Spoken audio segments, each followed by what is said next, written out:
Don Brewer was one of the best drummers to come out of the 70s rock and roll era, in my opinion. He was a powerful drummer and steady as a clock. In 1968, Don teamed up with bass player Mel Shocker to form the rhythm section for Grand Funk Railroad and give them a backbone that was undeniably one of the best of any rock band of that era. Steady and strong, the band pounded out albums of great music. Their live performances were awesome. In 1971, they sold out 55,000 Shea Stadium seats in 72 hours. That was faster than even the Beatles could do. And Don totally pounded the audience into submission with his powerful drumming style. There's a few videos of this show on YouTube. I'll link you up in the comment section below if you want to watch it. Don was also a great vocalist and songwriter, writing and singing Grand Funk's first #1 single. In this video, we will talk about where he was born, went to school, and how his musical career started and where he is and what he's doing today. So stick around and check out the rest of the video on one of my very favorite rock drummers, Don Brewer.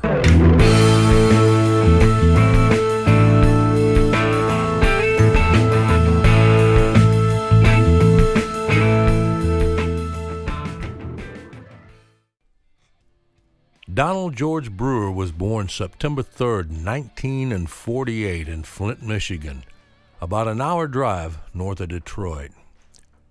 He grew up in a town just outside of Flint called Schwartz Creek. He was a graduate of Schwartz Creek High School. Don actually didn't start out as a drummer, but as a clarinet player in school, then switched over to the bass drum.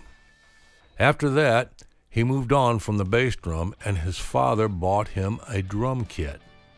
His father was a school teacher during the week and a swing band drummer on weekends during the Depression. Don said that they would sit in the basement and listen to records, and he would show him what the drummer was doing and how to play a full drum kit. Don was influenced by rock and roll of that time, Jerry Lee Lewis and Elvis Presley among his favorites. He said when he was around 13, he heard some of the local boys who had a rockabilly band, and it just blew him away. It was then he decided to get his first band together. They were called the Red Devils.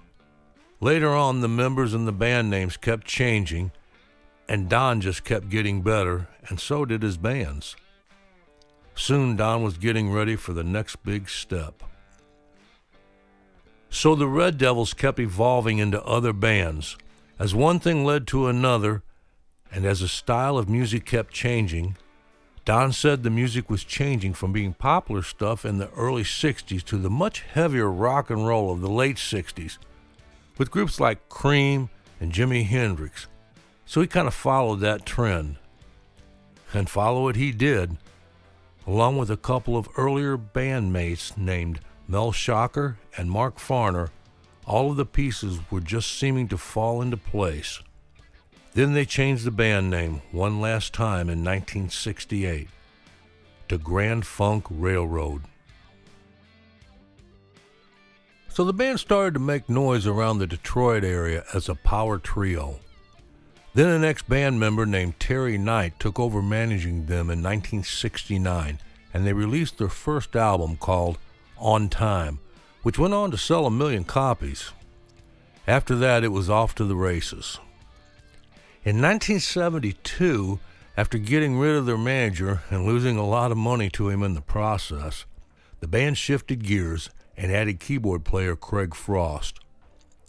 They were selling albums and selling out concerts, but still not getting the radio play they wanted. So Don sat down at home one day and decided to write a song about the band being on the road.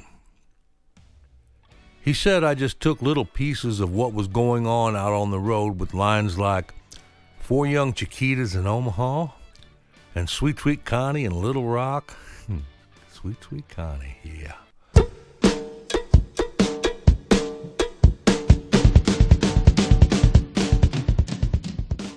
Don said, "Then I took all of these lines and strung them together. I came up with what few guitar chords that I knew and put them all in the song. I came up with the verses, then the bridge, and the chorus.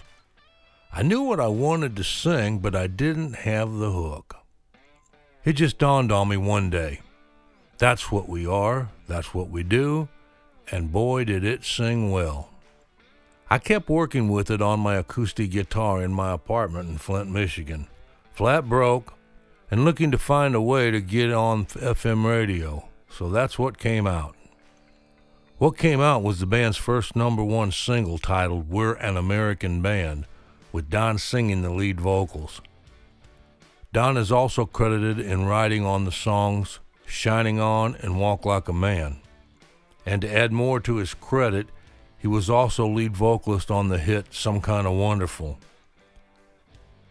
But as time went on, the band started to have some issues, and finally, in 1976, they parted ways.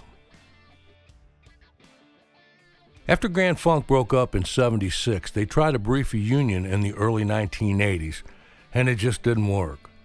Then Don got a call asking if he'd be interested in playing with Bob Seger and the Silver Bullet Band. So he started working with those guys in 1982 and did some tours with them. He didn't tour with them in the 1990s because he had once again reunited with Grand Funk, and they toured in 1996 and 97, and then it fell apart in 1998. So in 2001, Don put Grand Funk back together one last time, adding some other members, and they have been touring ever since. And when he has time, he will still go out with the Silver Bullet Band. It looks like Grand Funk does about 50 or so dates a year now. The band consists of Don and Mel Sharker, Tim Cashin, Max Carl, and Bruce Kulick on guitar. He's a fine guitarist who toured with Meatloaf in 1977 and was a guitarist for Kiss from 1984 until 1996. Bruce has been with Grand Funk for 12 years now. I haven't seen them live, but have watched a few videos, and they sound great. You can check them out and their tour dates and get all the Grand Funk information you want. They have a web page, and it is www.grandfunkrailroad.com. Some of Don's other accolades include a bongo feature on Frank Zappa's song, Let Me Take You to the Beach, a feature in classic rock drum solos, Modern Drummer magazine, VH1's Behind the Music, and Classic Drummer magazine's 2011 Hall of Fame. He's also had numerous television appearances with both Bob Seger and Grand Funk Railroad, including shows such as David Letterman, Jay Leno, and Good Morning America. Don now lives in Jupiter, Florida with his wife, Sonny Quinn. They first met back in 1983 and have been together since 1985. They've raised 2 daughters and are now enjoying 2 new grandsons. I'm sure life is a lot slower and quieter for him since the early days of Grand Funk, and I bet he enjoys that. But I'll always remember back and think of him as the hard-pounding drummer with a huge afro swing, keeping his band, Grand Funk Railroad, running right on time. Thanks for watching. If you see fit, hit me with a like and subscribe and ring the bell. I'd appreciate it. And remember, you're never too old to keep on rocking.